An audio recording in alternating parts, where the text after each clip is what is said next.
In this video, we're going to talk about how to describe translations of linear functions. So in a family of functions, the most basic function is called the parent function. The parent function of linear functions is f of x equals x.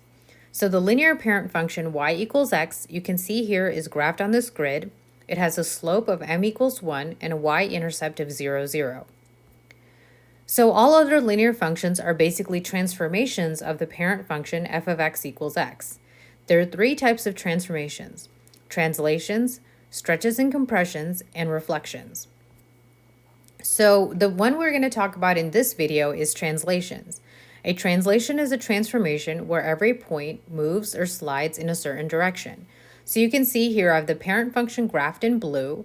If I translate it up and make it g of x equals x plus 3, every point goes up by 3 units. If I transform it to h of x, I have h of x equals x minus 2. Every point will go down 2 units. So suppose we have a function f of x equals x plus 2. The graph of f of x is a line through the points 0, 2, and 1, 3. So now suppose we define a function g of x equals f of x plus 1. So what we're doing is we're taking f of x and then we're adding 1 to it. So when I write the equation for g of x, I'm going to say g of x equals, instead of f of x, I'm going to write x plus 2. So I have x plus 2 plus 1. When I simplify this, I get g of x equals x plus 2 plus 1, which is 3. So I have g of x equals x plus 3.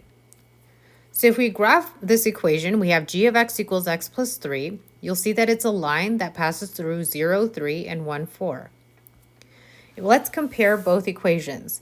So if we compare f of x, which is in red, to g of x, which is in green, notice that every point in f of x gets shifted up by 1 to get the graph of g of x. So that makes sense since g of x equals f of x plus 1. So that's what we're talking about today, is translations, where we move linear functions left or right or up or down. So translations up or down look like this. So if we take f of x and transform it into f of x plus k, if k is positive, the function will move up. If k is negative, the function will move down. So what happens when f of x is transformed to g of x equals f of x plus 4? So notice here that my k equals 4, so I say that it's going to move up 4 units. If we write the equation, we're going to write g of x equals, instead of f of x, we write x. So we have x plus 4. So now let's try graphing this to see what's going on. So I have graphed g of x equals x plus 4 in purple and f of x equals x in green. And notice what it does is it takes every point and moves it up 4. So what happens when f of x equals x is transformed to g of x equals f of x minus 2? Remember, this is like saying g of x equals f of x plus negative 2. So negative 2 is my value of k, so I'm going to say that it goes down 2 units. So if I write the equation of g of x, instead of f of x, I'm going to write x. So I have x minus 2. Now let's try graphing. So here in purple, I have g of x equals x minus 2, and in green, I have f of x. Notice that every point goes down 2 units. So now let's suppose we have a function f of x equals 2x. The graph of f of x is a line through the points 0, 0, and 1, 2. So now suppose we define a function g of x equals f of x plus 1. Okay, so we're actually changing the input this time instead of the output. Well, we know that f of x equals 2x, so let's write an equation for g of x. So g of x equals f of x plus 1, so I'm going to go to this equation. So I have 2, and then instead of x, I'm going to plug in x plus 1. So now to write this equation, I'm going to distribute this 2. So I have g of x equals 2x plus 2 times 1, which means that g of x equals 2x plus 2. So if we graph g of x equals 2x plus 2, notice it is a line that passes through negative 1, 0, and 0, 2. So let's compare g of x and f of x. So f of x is in blue, g of x is in green. Notice that what happens is all of these points get shifted. They get shifted left by 1 unit. So that's what happens. Every point gets shifted left 1, which is what happens when g of x is f of x plus 1. So translations left or right are kind of the opposite of what you may think. If we change f of x to f of x plus h, if h is positive, the graph goes left. Okay, so positive will go left, and then negative will go right. So it's kind of the opposite of what you may be used to thinking. So what happens when f of x equals 2x plus 2 is transformed to g of x equals f of x minus 1? So I'm noticing here that h is negative 1, so I'm going to say that it's going to go right 1. So let's plug in and see what equation we get. So if we write g of x, we have 2 times x minus 1, right? Because I plug in x minus 1 everywhere I have x, and then I have plus 2.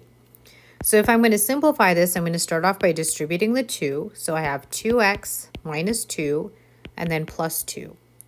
Minus 2 and plus 2 will make 0, so I have 2x plus 0, which simplifies to just 2x. So I have g of x equals 2x. So if we graph g of x, which is in black, and f of x, which is in purple, notice that what happens is all of my points get shifted right 1 unit. So right 1 is the transformation that happens when you have f of x minus 1. So what happens when f of x equals 3x minus 6 is transformed to g of x equals f of x plus 1? So if I have x plus 1, my h actually is positive, right? So h is positive 1. So that means that I'm going to go left 1 unit. So let's write the equation now of g of x.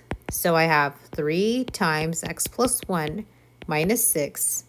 So I'm going to simplify this by distributing 3. So I have 3x plus 3 minus 6. And then I have 3x, and then I have plus 3 minus 6. So I have 3x minus 3. So that's the equation of g of x. So when we graph our equations, so we have f of x equals 3x minus 6 in red, and then we have g of x in blue. So notice that what it does is it does take every point and it shifts it to the left 1, which is what we predicted would happen just by looking at f of x plus 1. So now let's write the equation of the function g and describe the transformation between function f and function g. So I see f of x is 2x plus 1, and then g of x equals f of x plus 3. So here I have this k, which is positive 3, so I say it's going to go up 3 units. If I write the equation, I'm going to take f of x, and instead I'm going to plug in 2x plus 1. So I have 2x plus 1 plus 3. And when I simplify, I get 2x plus 1 plus 3, which is 4. So that is my value of g of x. If I graph both of these, I can see that it takes every point, and it does move it up 3 units. So that is the transformation. Now let's write the equation of the function g and describe the transformation between function f and function g. So here I have g of x equals f of x plus 6. So I have my h, which is positive 6. So that means it's going to go left 6. Let's write our equation. So we have g of x equals f of x plus 6. So I'm going to go 1/2 times x plus 6 minus 4. So when I distribute, I get 1/2 x plus 1/2 times 6, which is 3, and then minus 4. So this is 1/2 x. 3 plus 4, 3 minus 4 is going to be minus 1. So I have g of x equals 1/2 x minus 1. So when I graph both of these equations, notice that my graph does get moved to the left.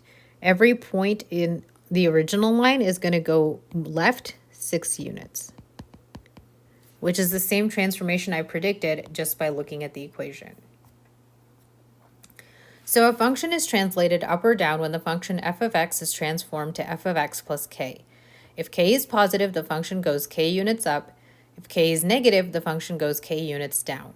A function is translated left or right when the function f of x is transformed to f of x plus h. If h is positive, the function goes h units left, and if h is negative, the function goes h units right.